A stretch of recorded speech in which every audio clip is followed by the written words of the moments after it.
Esse é o Ancapso e nós vamos falar sobre a entrevista que o Eduardo Tagliaferro deu à Revista Oeste. Rapaz, tem um monte de coisa nisso daí, hein? Olha que coisa impressionante.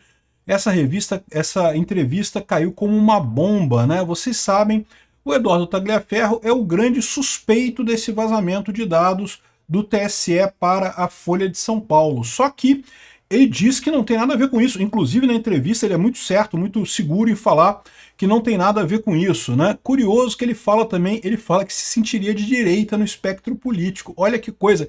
E ele diz que poupou muita gente nessa história, né? É o que eu falo para vocês. Lá no TSE tem um monte de gente de esquerda, é verdade. Mas tem um monte de gente de direita também lá no TSE, tá? Não acha que lá é só todo mundo de esquerda e coisa e tal. Se quisessem fazer uma fraude lá, ia ter gente de direita que ia apontar a coisa e falar, não, peraí, isso daí não pode não. Vamos entender esse caso aqui do Eduardo Tagliaferro, né, que saiu essa notícia, que olha a bomba que saiu aqui um pouco mais cedo hoje. Eu até atrasei esse vídeo meu último vídeo costuma sair às 9h15, mas eu falei, não, vou esperar sair esse troço aqui para fazer esse vídeo para vocês. Olha só o que eles falaram aqui no programa da Revista Oeste, né?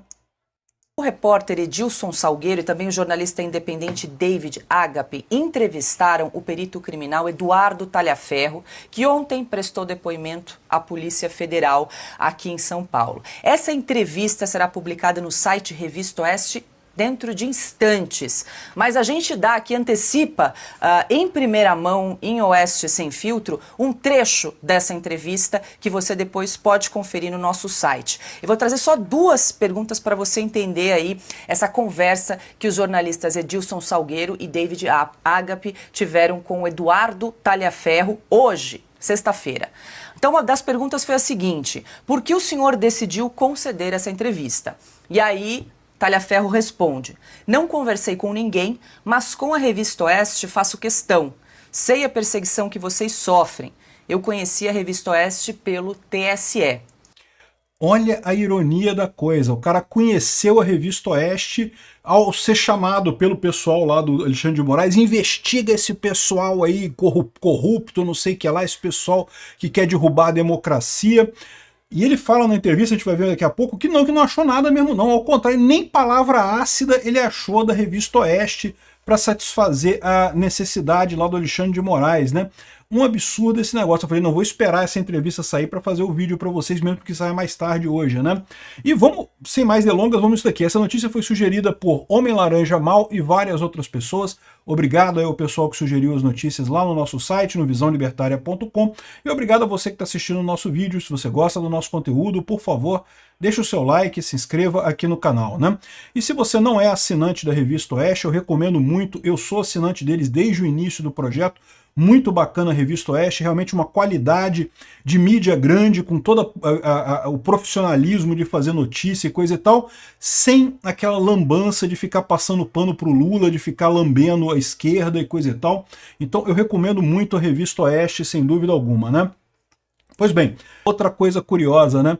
O cara mais eficaz que o Alexandre de Moraes tinha para procurar as coisas na rede social era de direita, meu amigo. É o que eu falo, o pessoal de esquerda, a pessoa para ser de esquerda tem que ser meio burra mesmo, né? Não tem jeito, né? Então tá aqui, ó, vamos para a entrevista dele aqui. Ele nega veementemente as acusações que teria vazado os dados de celular.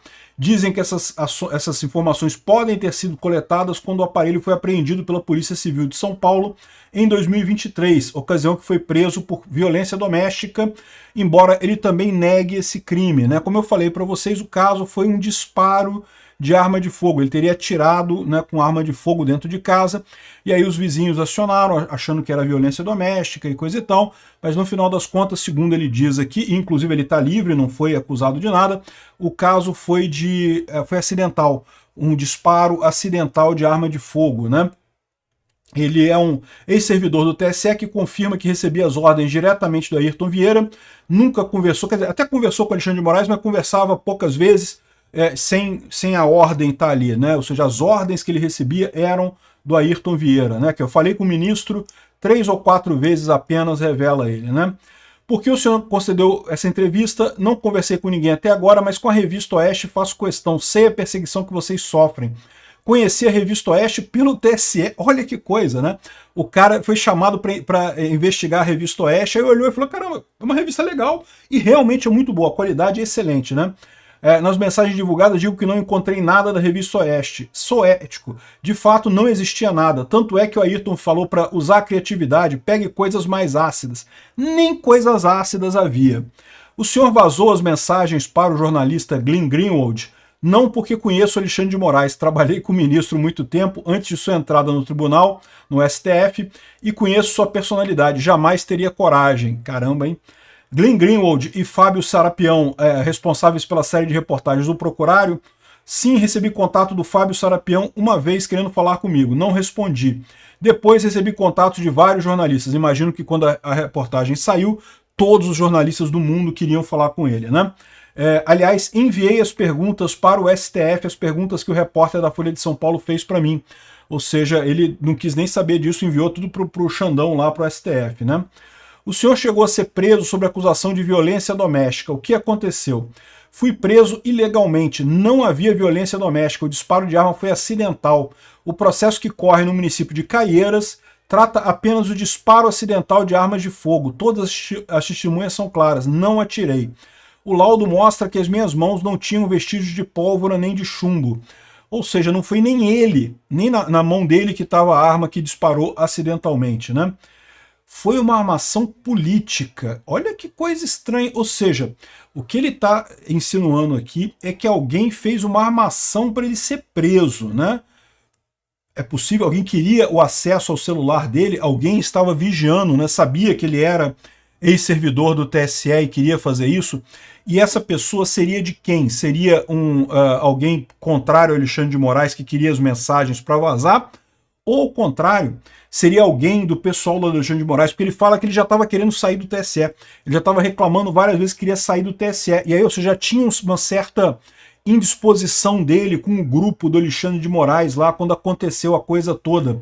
Ou seja, pode ser o próprio Alexandre de Moraes ou alguém do grupo dele que forçou essa barra, né? Vamos lembrar, isso aconteceu em 2023, né, lá em São Paulo. Fiquei a noite na sala inteira, em Caieiras, né, em São Paulo. Foi a saída à sede da Polícia Civil que o senhor deixou o celular? Até o momento de ir para a custódia, estava com o meu celular. Quando passei meu celular para a mão do meu compadre e desbloqueei o aparelho. A gente jamais imaginaria que pudesse haver essa palhaçada, né? E o que aconteceu depois? Eu fui para casa, não deu nem 15 minutos, uma viatura chegou na minha residência, fui conduzido sem mandado. Tem alguma coisa estranha nessa história aqui, hein? Levado para uma delegacia de Franco da Rocha, não de Caieiras, onde corria meu processo. Caramba, isso é estranho mesmo, hein? Chegando lá, o delegado virou e disse: poxa, tá todo mundo atrás desse telefone. O ministro Alexandre de Moraes ligou de Brasília pedindo o telefone. Esse telefone irá para São Paulo e de lá seguirá para Brasília. Olha que tá todo mundo preocupado com... Repara como é que pode ter sido uma armação, inclusive do Alexandre de Moraes preocupado, né? O cara pediu demissão, pediu exoneração do TSE e queriam o telefone dele a qualquer custo porque temiam que ele fizesse a liberação dos dados. Ele está dizendo que não liberou nada, né? O delegado falou que o ministro Alexandre de Moraes ligou de Brasília pedindo o telefone. Meu amigo, que coisa, hein? Como um telefone em 6 dias sai da Polícia Civil de Franco da Rocha, vai para a Polícia Federal de São Paulo, segue para Brasília, volta para São Paulo, depois retorna a Franco da Rocha. Isso aconteceu no dia 9, né, lá em maio de 2023, quando foi esse caso todo, né? Mas olha só, isso é meio que padrão, tá? A Polícia Federal usa esses malotes e coisa e tal. O meu celular, quando eu tive a minha apreensão aqui, que o pessoal veio aqui em casa, meu celular foi parar lá em Brasília. Eu tive que mandar minha advogada lá em Brasília para pegar a liberação do meu celular, que estava com eles lá. Eles mandam mesmo tudo lá para Brasília. Enfim, então nesses 6 dias, qualquer pessoa que tenha tido acesso ao telefone pode ter pego esses arquivos, com certeza. Ele tirou o bloqueio. O bloqueio é um iPhone, tá? O celular dele é um iPhone. Então, ele desbloquear o iPhone, não tem como você deixar um iPhone sem senha, tá? O iPhone exige senha, você tem que ter uma senha. O que ele pode ter feito é colocado uma senha óbvia, 00000, alguma coisa assim, e aí, ou seja, desbloqueou o celular, e a partir daí qualquer um com essa senha, que é uma senha óbvia, bloqueia, pega a informação, né? Quando meu celular foi apreendido também pela polícia aqui no Rio, eu informei minha senha para os delegados, porque eu não queria arrumar confusão, eu não tinha nada de sensível no meu celular mesmo, não fazia diferença nenhuma, então eu informei a senha para eles lá no final das contas, né? Mas o iPhone costuma ser dos mais difíceis de você quebrar, mesmo com aqueles aplicativos israelenses de quebra. Se você tiver com um iOS atualizado, for um iPhone novo, e ele falou que era um iPhone 12 em 2023, o iPhone 12 era bem novo em 2023, podia estar com o iOS atualizado. Então, depois ele comprou um iPhone 13. Conversei com um colega, contei para um amigo que o celular estava apreendido. Ele ficou inconformado, me convenceu a irmos buscar o celular na polícia. O telefone estaria lá, disseram, né? Como um telefone foi a Brasília e voltou sem lacre, sem nada? Pode ter sido que o pessoal da polícia não mandou o celular fisicamente, extraiu os dados ali na polícia e mandou só os dados para Brasília. É uma possibilidade também, né? Aí depois, 1 ou 2 dias depois, eu fui fazer a transferência de dados do telefone. Queria apenas os dados do celular antigo.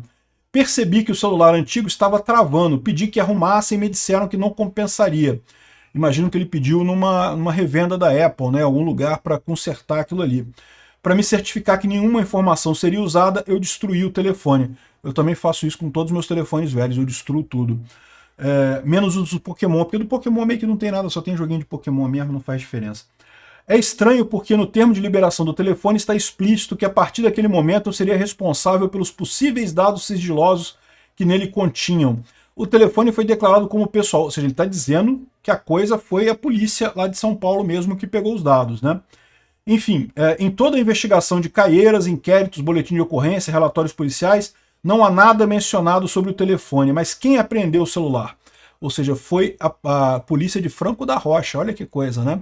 Mas realmente é uma coisa complicada isso, porque você como cidadão vai fazer o quê, né? Chega um policial de outra delegacia, exige o seu celular, você fala, não vou dar não, porra, tu tá criando confusão, né? Não é uma tentativa de usá-lo como bode expiatório? Não tenho dúvida, já vi muita gente dizendo que irão apreender meu telefone, querem destruir o que tem lá dentro, mas nem tem o material. Nunca iria vender meu telefone. Ali só haviam não haviam coisas só do TSE, como documentos, fotos de crimes, fotos de processos civis, há documentos sigilosos de vários tribunais. O cara é perito, né? Ele é perito tribunal, né? Perito judicial, né? Não usei meu telefone exclusivamente para o TSE, meu telefone é pessoal, perdi tudo, né? O que o senhor suspeita? Não posso afirmar que foi alguém da Polícia Civil, não quero acusar ninguém. Eu não fui, isso eu asseguro. Qual seria o objetivo dos vazamentos? O material pode ter ido para parar na mão de alguém, podem usá-los no momento certo. Houve um boato segundo o qual eu iria tentar vender meu telefone para a revista Veja.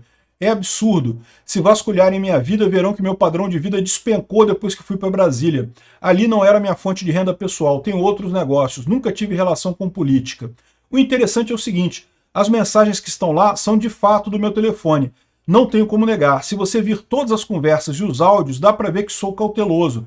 Faço essas brincadeiras porque no ambiente de trabalho a gente brinca, não tem jeito. Sempre tive dúvidas dos procedimentos. Mas quem vai dizer não para o homem? Exatamente, essa é a pergunta, né? O senhor atuou como chefe de um dos departamentos mais importantes de inteligência. Fui chefe do departamento do TSE, coordenei também o Núcleo de Inteligência Nacional das Polícias. Integrei a Comissão de Segurança Cibernética e atuei como secretário da Comissão de Regulamentação de Redes Sociais. Caraca, é o cara que entendia desse assunto todo lá em Brasília. Como era a relação do senhor com Alexandre de Moraes? O ministro é muito blindado. É o que eu falo para vocês, cara. A esquerda montou uma blindagem, o PSDB, ele montou uma blindagem em torno dele. Por isso que ele está numa bolha tão perdida. Ele está nessa bolha reforçada por um monte de gente que está em torno dele ali, no gabinete dele ali. O cara tá perdido, bicho. O Alexandre de Moraes já tá fora da realidade. Ele já tá viajando num mundo, assim, já tá em Júpiter, já, com essa bolhazinha pequenininha que a esquerda montou em torno dele, né? Não que o cara não tenha culpa dele também, é lógico, ele tem culpa também de não estar percebendo esse truque óbvio da esquerda, né? Mas certamente é isso que está acontecendo. Então as coisas vinham, não era para mim, a assessoria monitorava de fato o que era o objetivo dela. Via tudo o que estava acontecendo, movimentação em rede social, principais alvos. Quando cheguei, os alvos já existiam e eram monitorados, apenas dei continuidade. Agora, né, enfim, aqui ó, você participava do grupo de WhatsApp dos inquéritos, eu não fazia parte. Uai, não fazia parte? Então como é que tem mensagem do grupo dos inquéritos ali? Havia um grupo só do... Ah, é porque havia um outro grupo dos inquéritos que era só do STF. Era um grupo deles, e o Alexandre de Moraes integrava esse outro grupo.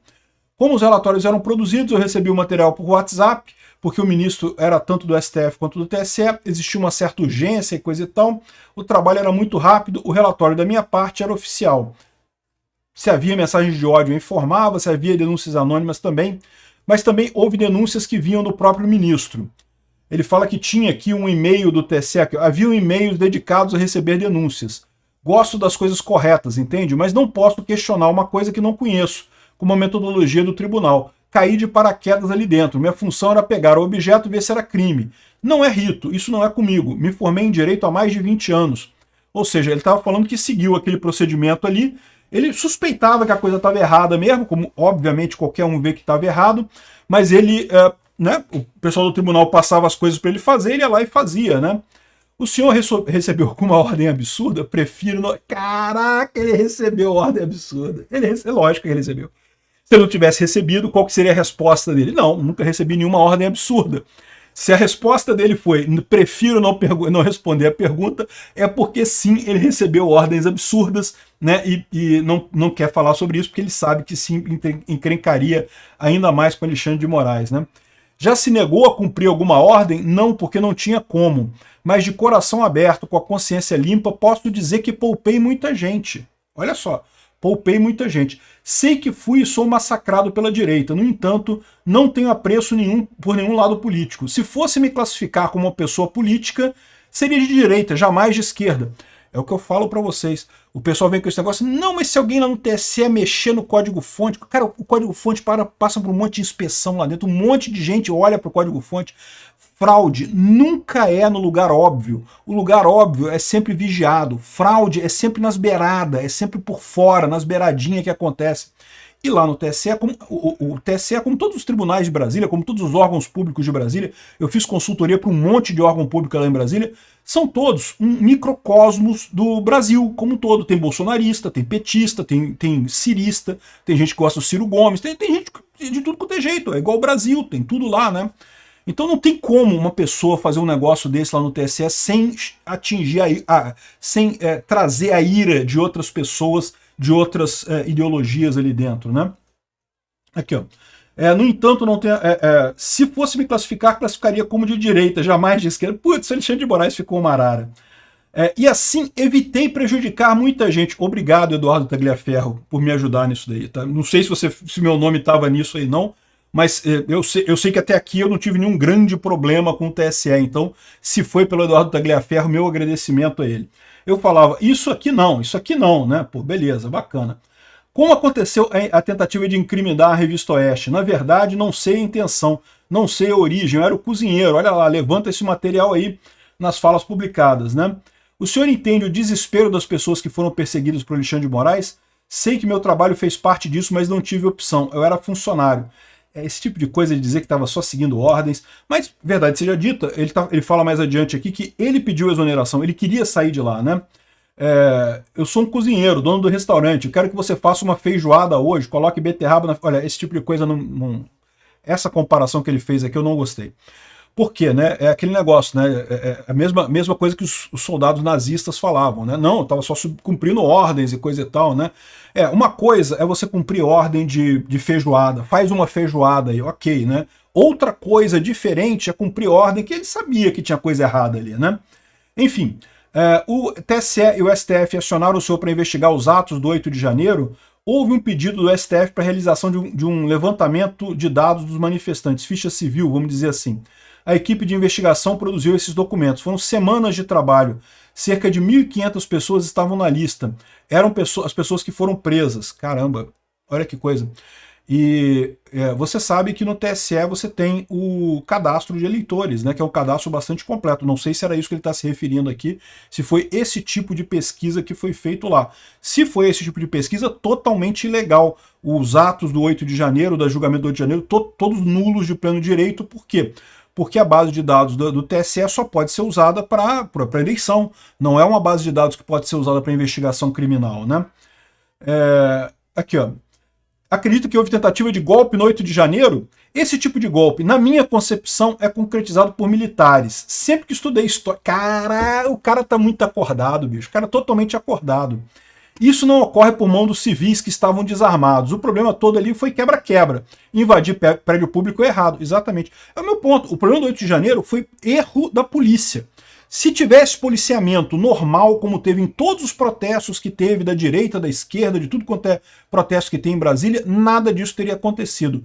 Erro da Polícia Militar do Distrito Federal, do Ministério da Justiça do governo Lula, que não botou as forças especiais para fazerem segurança, e também da Polícia Judiciária, né, e da Polícia Legislativa também.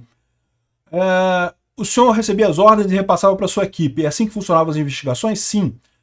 O senhor chegou a realizar levantamento de contas? A quebra de sigilo e ordens de prisão não eram realizadas por mim, aconteciam pelos juízes auxiliares, né?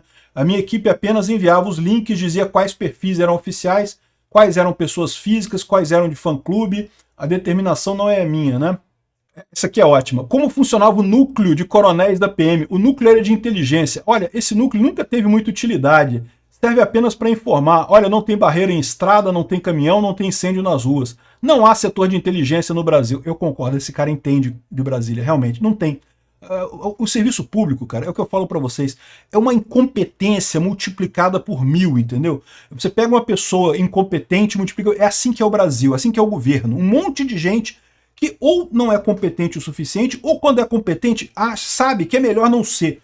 Gente competente no governo se dá mal com o tempo. Olha o caso do Eduardo Tagliaferro, é um caso clássico disso daí, né? Gente que faz as coisas acontecerem no governo se dá mal. Então o pessoal prefere ficar...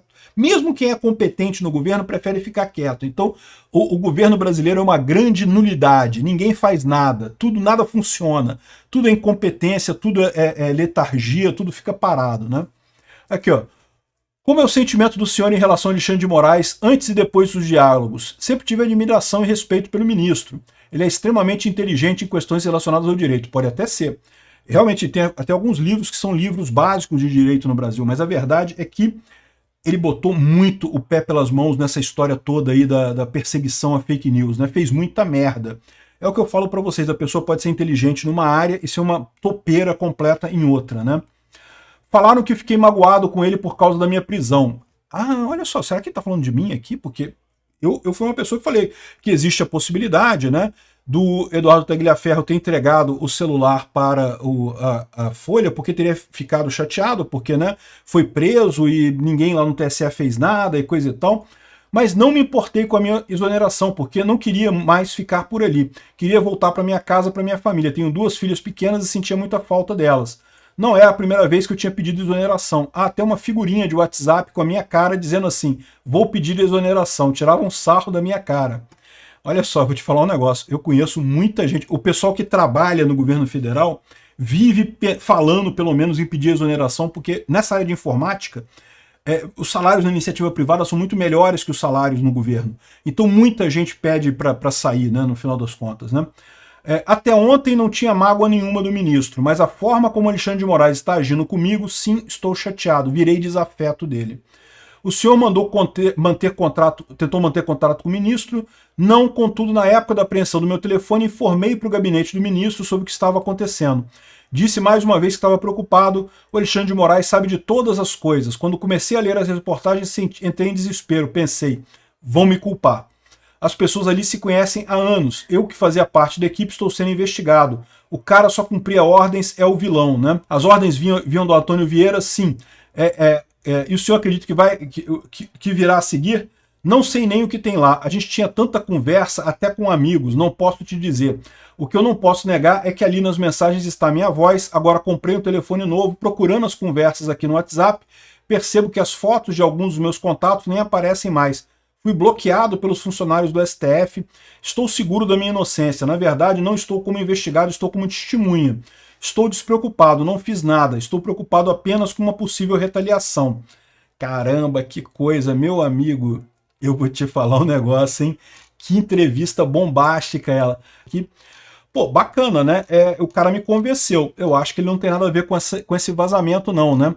Agora, essa questão da polícia querer o celular dele e não ser da mesma delegacia que ele foi preso, supostamente, né, pelo disparo de arma de fogo e coisa e tal, é muito estranha essa história, né? Caramba! Obrigado por assistir o vídeo até o final. Além de curtir, compartilhar e se inscrever no canal, considere se tornar patrocinador com valores a partir de R$ 1,99. Clique no botão Seja Membro abaixo para saber as condições e vantagens de patrocinar o canal. Mais informações sobre o nosso projeto, visite nossos sites indicados na tela.